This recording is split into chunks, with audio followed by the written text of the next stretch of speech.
Morning, Frank. Morning.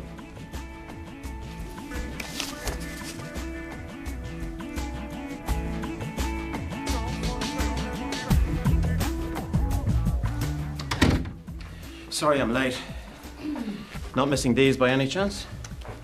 Where did they come from? What are they? End of year bonus payouts to staff. Where did you find them? Frank at security was having a good old read of them, if you don't mind. Said he found them in the skip out the back. I'm even on some of them. I tell you what, I'm glad item 4 is on the agenda today.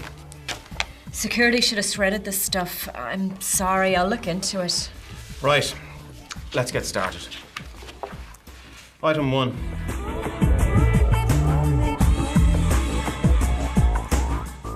So I'm pretty pleased with that. And finally, the last batch of company vans have come off lease. So until they need replacing, we'll see the benefit of that in our cash flow. Thanks, Fiona. That sounds positive.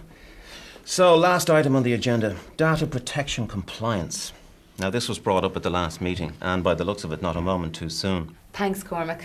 As you know, I spoke to all senior managers, and my remit was firstly to understand where and how we come into contact with personal data, and secondly to understand what the Data Protection Acts say we must do, or as the case may be, cannot do. Data protection is probably something you don't think about until it affects you personally. And as Cormac discovered this morning, the bad news is that this is only one in a series of problems that we have in this area. Sorry, Joanne. Cormac, before Joanne really gets into this, I really need to point out that no one has ever explained to me or my staff what data protection is all about. Okay. I think Joanne is going to go through all this. Well, actually, most of it is common sense. I am familiar with this area from my previous job where I was compliance officer. Now, the Act boils down to 8 basic rules, and actually most of them are pretty straightforward. I'll run through them and then I think I'll try to apply them to where I think we stand on them. Can we get on with this? I've got clients to look after. First one, obtain and process information fairly. My first port of call was the sales department. Yeah. Mm-hmm. I know. Uh-huh. Yeah. Yeah. But,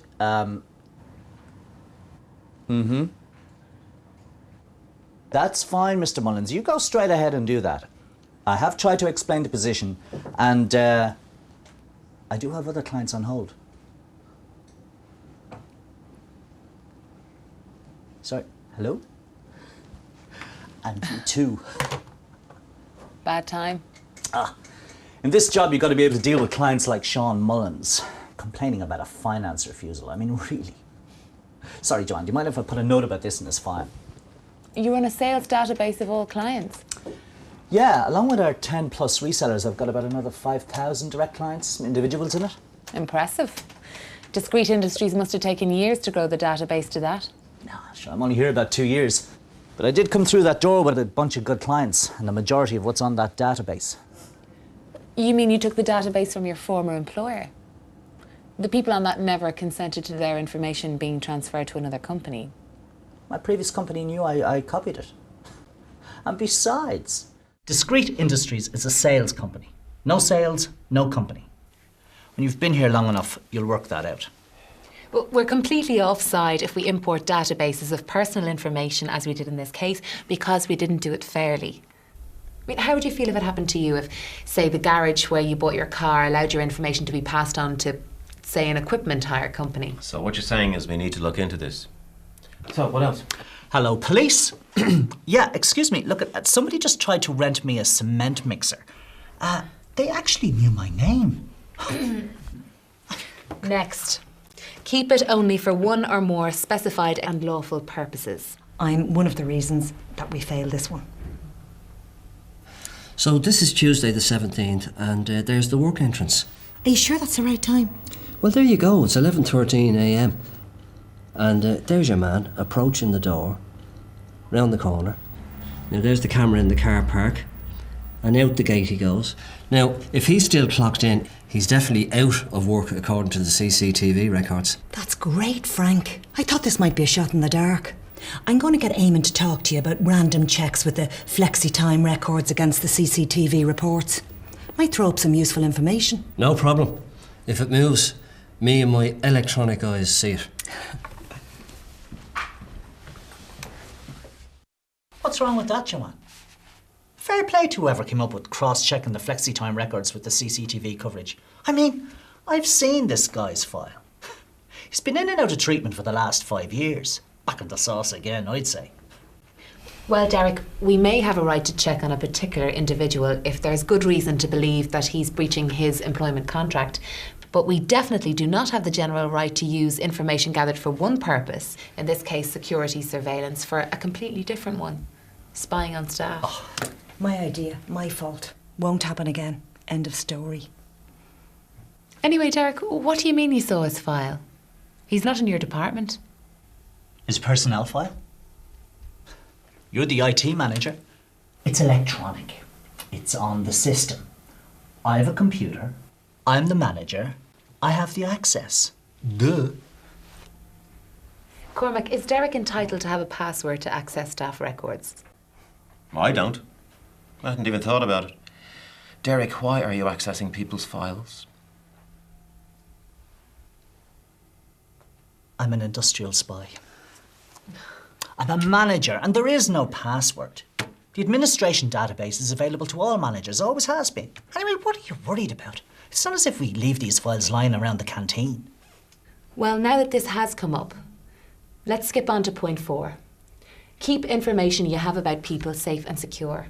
I'm going to dedicate a member of the IT staff to do a complete inventory of who has access to what and why, including the server security measures. Fiona, in light of this, could I leave it to you to take a look at manual record storage, disposal, etc.? And Cormac, we're going to have to take a look at staff training, awareness, getting people using passwords on their PCs and the like. Joanne, as I'm in the confessional, I may as well tell all. I was just looking at the last bullet point there on your screen, and I think, well, I don't think at this point I know.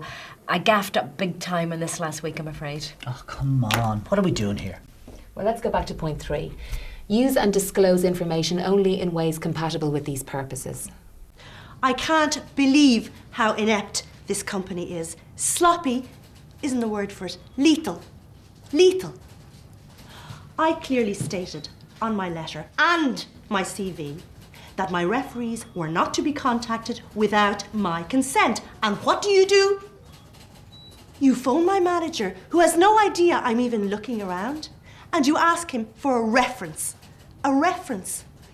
You haven't even offered me a job.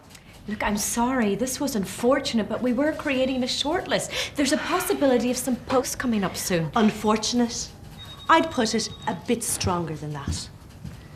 My employer has a shortlist too of people for my position.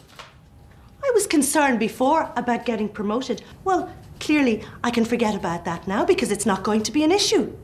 Discrete industries. You have not heard the end of this.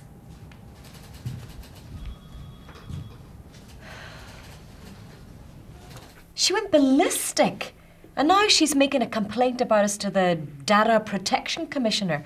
That's the first time I heard about the Data Protection Commissioner. Unfortunately, if I can use that word, we disclosed personal information about her without her consent. It was a genuine mistake. I know, but I'm afraid she has us there. She can do that. Make a complaint. Yes, and what's more, we can be fined up to €100,000 for breaches of the law, and we can be ordered to delete or destroy our databases. Great. What's going on out there? It's probably the Data Protection Commissioner coming to take us away. Joanne, continue. If you can. 5. Ensure that the information is adequate, relevant, and not excessive. Now, I noticed a couple of things when accessing the types of personal information we hold. On the HR side, there's a space on the personnel profiles for religious belief. Why? We stopped that years ago. It's a throwback to the early days of the company. Helen, can you see to this straight away? Oh, and you should do an audit of what we hold and why. Oh, and don't forget our agents. You'll need to advise them as well. Fine. Moving on. 6. Keep it accurate, complete, and up to date. Actually, we have another practical example. Derek, maybe you could give Cormac the gist of that phone call. Mr. Mullins. Don't think that's a data protection issue. This guy Mullins got refused instalment finance. Bit of a looper, if you ask me. Yeah, Mullins, Sean, 34 Croneyburn, Darga Lane, Bray. It's coming up as a code 3 warning on the system when I enter his details. Yeah, that's what I thought. A default on a previous finance agreement. Good. Thanks, Viv. Mr. Mullins, we can't give credit if you've defaulted on a previous finance agreement. You're going to have to pay in cash. It's here on the system. Code 3. No, you have to be making a mistake. We can't give credit without a clean record. No, you've keyed in something wrong. Would you please check that again? You have to. There's no such problem. I've never had a problem. Could you check it again, please? Not checking on you, but when I was looking at the customer database, I came across Sean Mullins. Oh, yeah. Who's the industrial spy now? It turns out that he had defaulted on a number of payments for a washer dryer, I think it was, and this had been noted on his file. But what wasn't there was the fact that the machine was faulty and had been returned to the manufacturer. And then this poor man ends up having this embarrassing experience. Not our problem. Reseller staff, inexperience. Anyway, what has that got to do with data protection? This has everything to do with data protection, and it is our problem.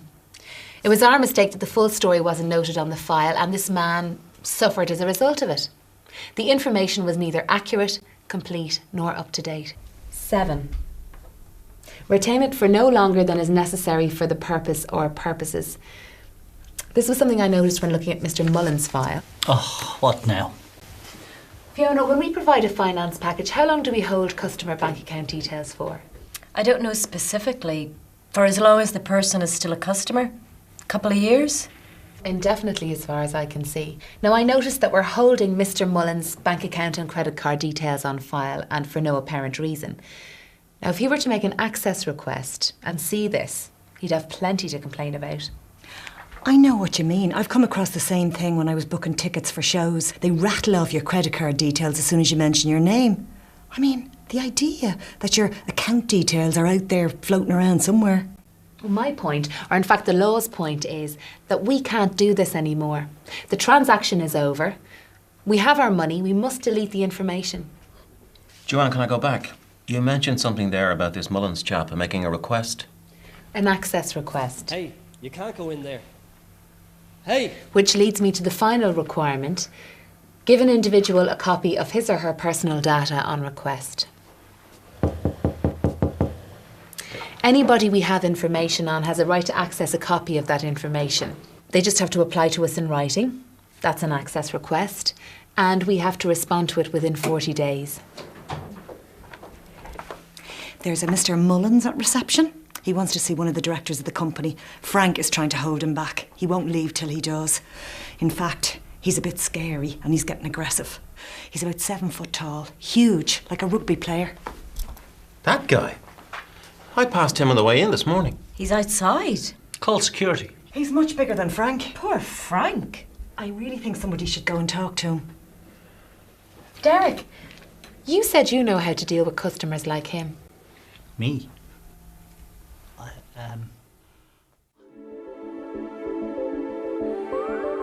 If you gather, hold or use personal information about people, you are a data controller and you must comply with the Data Protection Acts. Making sure you comply with the Acts is not difficult. There are some key rules which you need to follow. You should obtain and process the information fairly. Keep it only for one or more specified and lawful purpose. Use and disclose it only in ways compatible with those purposes.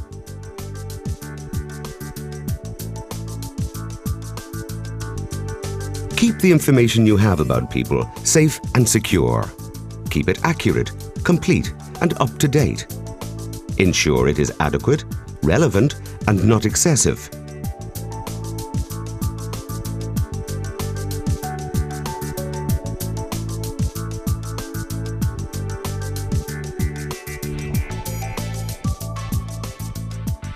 You should not keep information for longer than is necessary. And you must give an individual a copy of their own personal data on request. Ask yourself, how would I feel if this was my information? We all benefit from having our privacy respected. Good data protection policies and procedures are more than a legal requirement. They are also good business sense. For further information, you should contact the Office of the Data Protection Commissioner.